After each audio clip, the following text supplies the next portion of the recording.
we are in Paris, a beautiful, beautiful city, an amazing city which has been inundated by cyclists, cycling enthusiasts and just general riffraff. To say that I was excited is an absolute understatement. It was, of course, the very first La Course women's specific event here at Le Tour de France, and we caught up with Chrissie Wellington, one of the 4 women who made this possible. Let's check out what she had to say prior to the race. I've got tears underneath my sunglasses. I'm so emotional and I'm not even racing. I just know the significance of this event, not only for the women that are going to battle it out on the Champs-Élysées, but for women's cycling and cycling generally. This is a hugely significant event. It's making dreams come true, and I think it's changing the face of women's cycling for the better. It's not just women's cycling though, I think it's going to change a lot to do with women in sport, right? Oh, absolutely. I think, you know, a rising tide floats all boats, and hopefully other sports will look to this and say, well, if they can do it, so can I. And, you know, I'm proud to be a triathlete, which is relatively egalitarian compared to cycling, and hopefully we'll get to a point in the future that resembles triathlon in cycling, with more equal prize purses, more equal race opportunities, more equal commercial and investment and media coverage. And this is one step towards that. It's a step towards changing the playing field for women's cycling, and like you said, for women in sport. And are you itching to jump on a bike right now?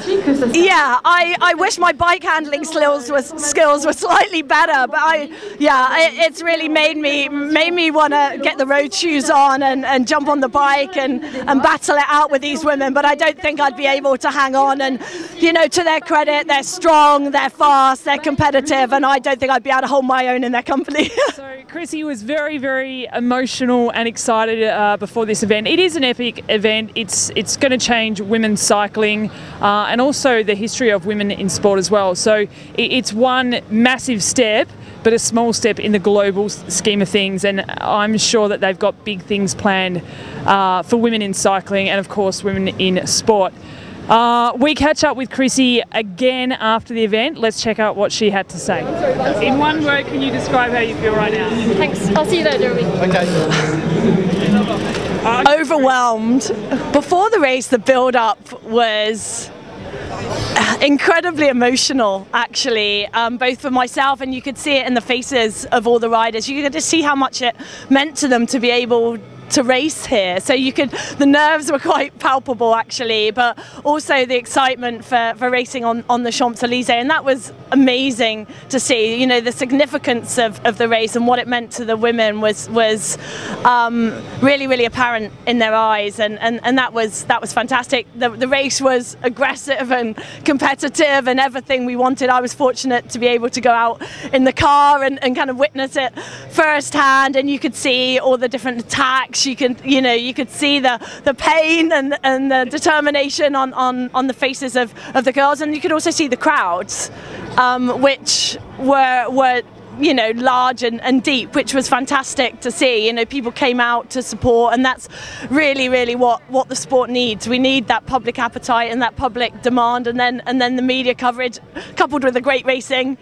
It was a complete spectacle.